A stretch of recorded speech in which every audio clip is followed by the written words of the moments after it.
¿Cómo están? Bienvenidos una vez más a este programa dedicado a hablar temas de salud que a ustedes les interesan.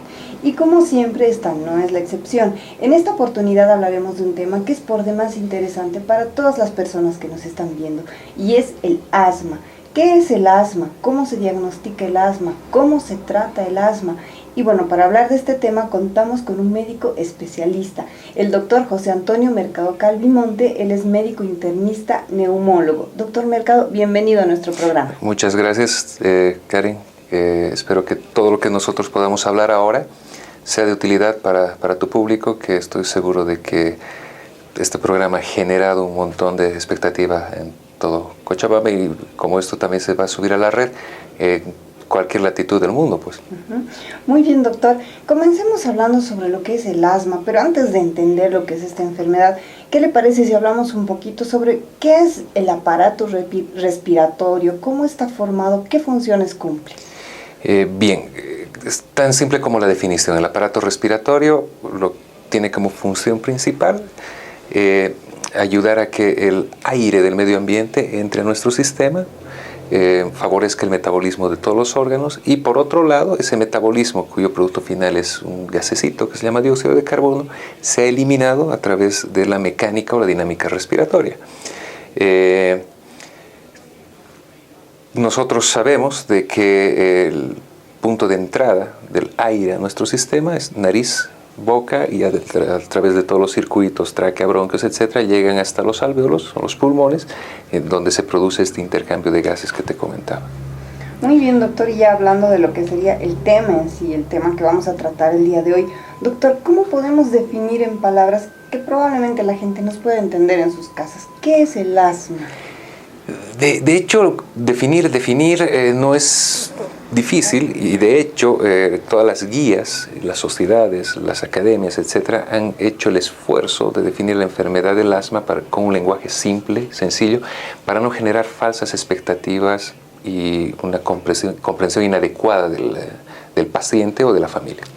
El asma es una enfermedad crónica, ¿sí?, que produce una obstrucción de la vía respiratoria que indudablemente limita el flujo, el caudal de aire que entra y sale de los pulmones, y cuya característica principal son esos silbidos que se manifiestan en el pecho, y hay tos, opresión de pecho, falta de aire, etc.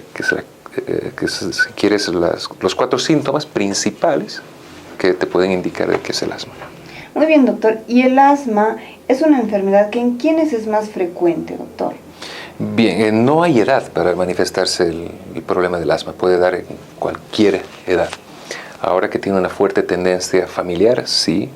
De hecho, es una enfermedad que se puede manifestar en los mismos componentes de la familia, por lo que nos diría de que es una condición genéticamente predispuesta. Ahora, a nivel mundial, en adultos se estima que hay entre 3 al 7% de la población puede tener asma. Y esto depende obviamente de la condición inmunológica, la exposición a alérgenos, exposición a determinados irritantes del ambiente que pueden precipitar el espasmo o las características del asma. Muy bien, doctor. ¿Y cuáles serían los factores de riesgo o las causas que en general más comúnmente predisponen a que una persona pueda desarrollar el asma? Nuevamente, el hecho de que el paciente nazca y tenga una predisposición familiar los predispone, pero habitualmente, para poner un ejemplo, niños de padres fumatéricos tienen 8 veces más posibilidades de tener asma que aquellos que no lo hacen. Entonces, el tabaquismo es un factor de riesgo como para desencadenar o despertar el asma. Ahora, hay que discriminar una cosa. Hay gatillantes para el asma que no son causantes del asma. El gatillante es el elemento que desencadena la crisis de asma, pero no es que produce el asma.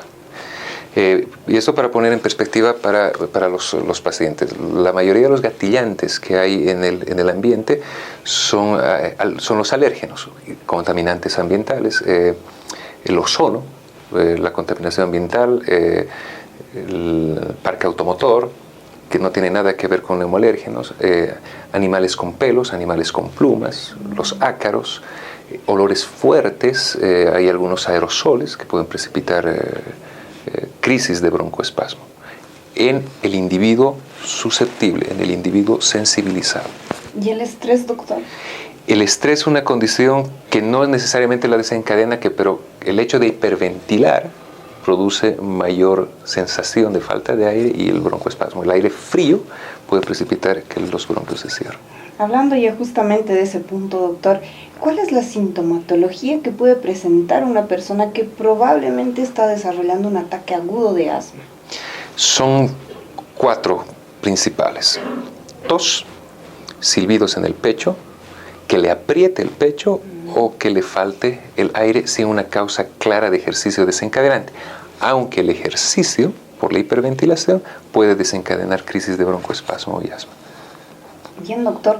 Y cuando un paciente llega a su consulta y probablemente este paciente esté pensando, creyendo que tiene algún problema de asma, ¿cómo se llega a un diagnóstico certero de esta enfermedad? ¿Qué estudios se solicitan? ¿Cómo se puede llegar a un diagnóstico exacto de que la persona tiene realmente asma?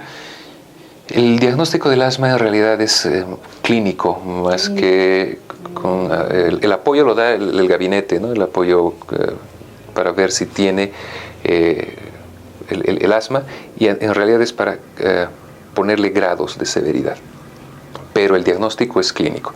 Paciente con síntomas bronquiales obstructivos recurrentes a lo largo de su vida en épocas determinadas del año puede ser catalogado como asma. Para categorizar la severidad del asma se pueden hacer algunas pruebas, por ejemplo la espirometría. La espirometría es una prueba de función respiratoria que nos permite identificar cuál es el caudal efectivo de aire que hay en la vía respiratoria, y se hacen 2 pruebas, una prueba antes de un broncodilatador y una prueba después del broncodilatador, y si hay una reversibilidad, uno puede decir de que hay una alta probabilidad de asma. Si el paciente ya es conocido, esto nos permite hacer una adecuada dosificación de los broncodilatadores, de los aerosoles. Doctor, y bueno, ¿actualmente existe algún tipo de test o estudio para saber a qué uno le tiene alergia? Sí, de hecho, cada vez más se están validando algunos kits para saber a qué el paciente es sensible, y se hace en suero, pero el gold standard sigue siendo el prick test, que son pruebas cutáneas de sensibilización para determinados alérgenos. Muy bien, doctor. Y bueno, hablando de probablemente el punto más importante, o bueno, que posiblemente muchas personas están esperando, y es el tratamiento. Doctor, desde lo no farmacológico hasta lo farmacológico, ¿qué hacemos con una persona a la que se le ha diagnosticado asma? Primero, el paciente y la familia tienen que saber de qué se trata el asma. Lo que no se quiere, el ignorar una enfermedad lleva a tomar conductas erradas, y de hecho hay en muchos pacientes, en mucha familia, en la cultura en la que nos desenvolvemos, hay una falsa expectativa respecto a curación del asma. Lastimosamente esto en este momento, en este siglo, no hay una curación. Lo que se puede hacer es controlar los síntomas, y para ello la base es controlar el medio ambiente en el que yo me desenvuelvo. Alejarse de ambientes contaminados con humo, particularmente el tabaco. Evitar ambientes contaminados con polvo, los ácaros domésticos son gatillantes. Evitar animales con pelos, plumas, o aquel alérgeno o aquel gatillante que me desencadena la crisis. Ojo, hay pacientes que tienen crisis con el ejercicio. Pese a ello, el paciente debe hacer actividad física, porque eso es bueno, saludable, aprenden a respirar. Pero para esto el apoyo tiene que ser a través de su médico, ya sea con broncodilatadores o, dependiendo de la severidad, darle algunos esteroides inhalados para mantener una vía respiratoria desinflamada. Hay pacientes que no tienen síntomas, pero que tienen la vía respiratoria inflamada. Por eso se dice que un paciente adulto que tiene el asma desde la infancia, a veces se acostumbran a vivir con los síntomas y no perciben la necesidad de hacer tratamiento, a diferencia de un niño que es un poco más aparatosa una crisis de broncoespasmo.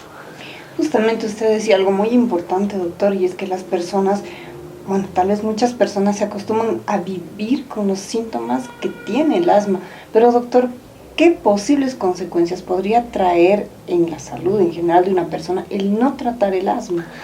Lo más temido es la remodelación de la vía respiratoria. La vía respiratoria es un órgano dinámico, son tubitos que reaccionan cerrándose y abriéndose dependiendo del estímulo que hay. Si el fenómeno inflamatorio es persistente a lo largo del tiempo, esos tubitos que son los bronquios van a cicatrizar de forma fija y luego ningún aerosol o broncodilatador va a hacer de que se abra. Y se corre el riesgo de que el paciente llegue a esta enfermedad crónica, es la enfermedad pulmonar obstructiva crónica, y luego los broncodilatadores no le hagan el beneficio que uno esperaría. Muy bien, entonces es muy importante recordarles a todas las personas que debemos tratar esta enfermedad. Es muy importante que visite a su médico, si es muchísimo mejor a su médico neumólogo, y por supuesto estamos seguros de que muchas personas van a desear realizar una consulta con el doctor José Antonio Mercado, y los números están pasando en pie de pantalla. Doctor Mercado, muchísimas gracias por su tiempo y sus palabras de despedida finales para todas aquellas personas que nos están viendo que probablemente estén padeciendo asma o les hayan diagnosticado asma. Bien, hay algunas cosas que hay que desmitificar. Muchas especialidades nos hemos adueñado de algunas enfermedades, pero en realidad el asma es una enfermedad que tiene que ser conocida por cualquier tipo de especialidad, porque ya les decía, da adultos, niños, embarazadas, no embarazadas. Entonces el médico, independientemente de la especialidad, tiene que estar familiarizado con esto. Lo más importante es generar un grado de confianza entre el paciente y su médico, y hacer un diagnóstico certero y adecuadamente tratado, porque no hay peor problema que ignorar la enfermedad y no saber cómo enfrentarla. Eso es muy importante, doctor. Una vez más, muchas gracias por su tiempo y les invitamos a permanecer en nuestra sintonía para seguir hablando de temas de salud que a usted le interesan.